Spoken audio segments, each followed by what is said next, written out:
Okay, so this video is for the motor and the Airend, and this is off an Atlas Copco type GA37, and we're basically going to show you here that the Airend works.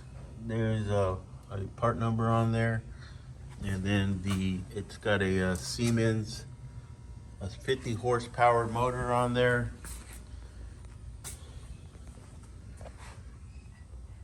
And we're gonna run it here and basically just show you that that works. So we'll turn this on here.